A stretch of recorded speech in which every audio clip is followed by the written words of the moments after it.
Vamos a hablar de la elección judicial, de los postulantes a la elección judicial y de observaciones muy puntuales que el día de ayer ha elevado a la Universidad Mayor de San Andrés en la voz del rector. Entiendo que estas son observaciones institucionales y no personales. Doctor Albarracín, bienvenido. Buenos días, Jorge.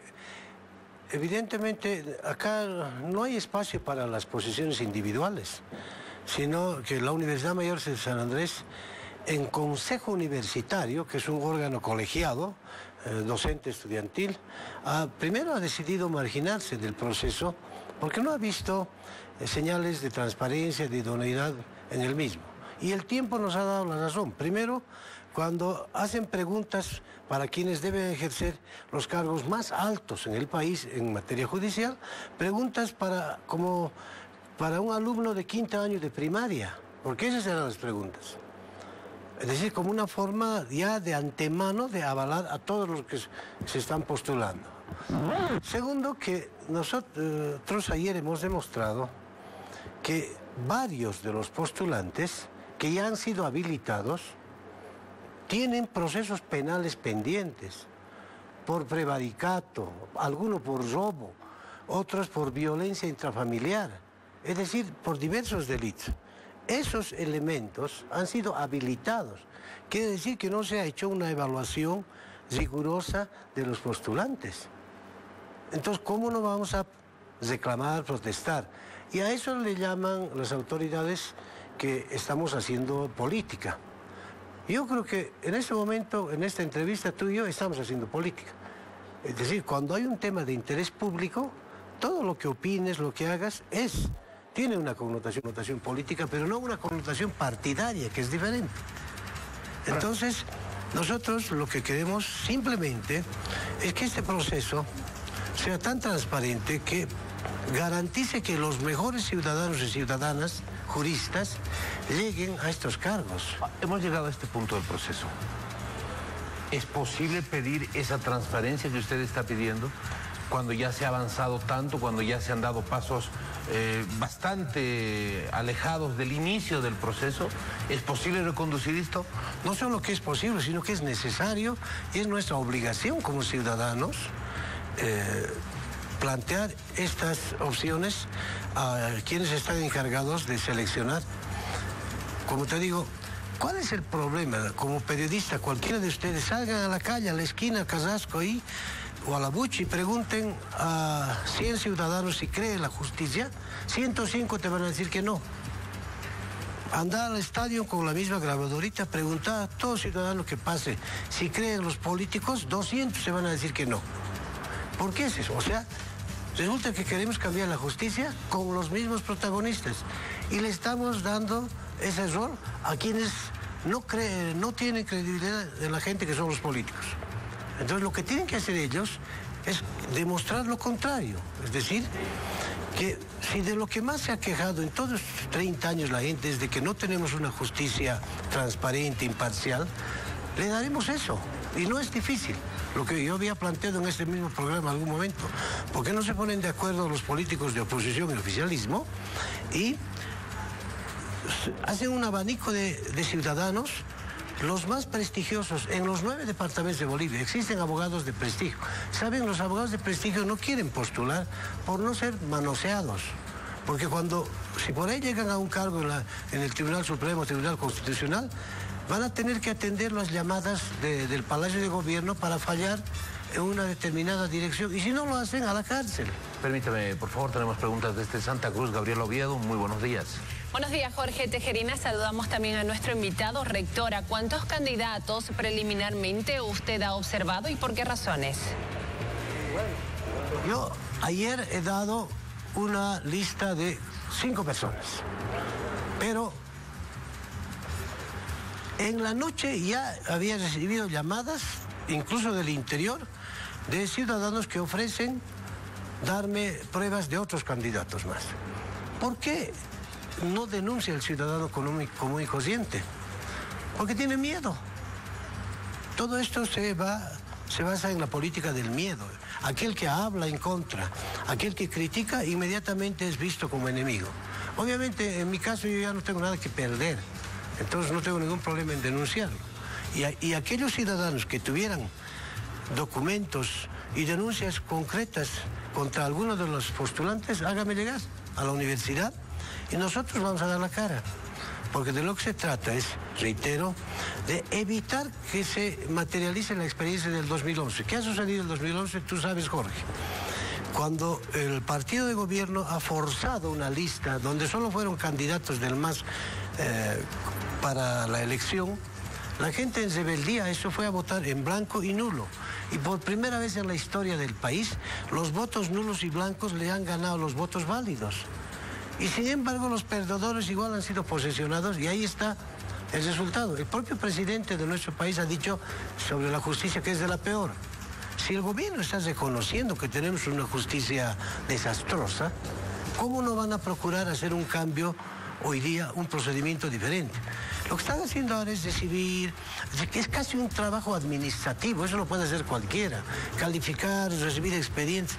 Lo que necesitamos hoy día es procurar indagar en el país dónde están los ciudadanos más honestos, los más capaces en materia de derecho e impulsar la llegada de ellos al órgano judicial. Ahora, permítame, doctor, esto ha generado además un otro ambiente institucional de crisis, o por lo menos de fractura, y estoy hablando del CUB.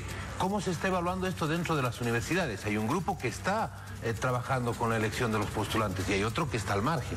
Sí, nosotros no tenemos problema porque en democracia unos pueden pensar de una forma y nosotros de otra. Evidentemente, la UNSA ha asumido una decisión específica para la institución y en la conferencia de universidades hemos planteado.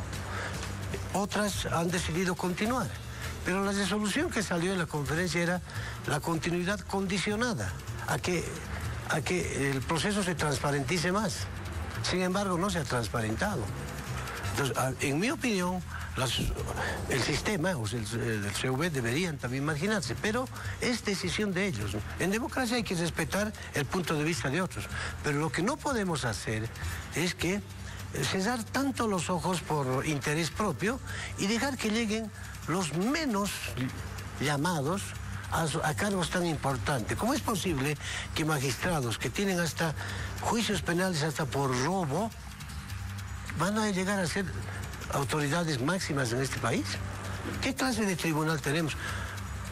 Lo peor que le puede pasar a un ciudadano en Bolivia es llegar a los tribunales. Lo peor, porque si no tienes plata, no tienes justicia. Lo estoy diciendo de frente para los que en este momento están de jueces. Ese es el caso que hay que cambiar.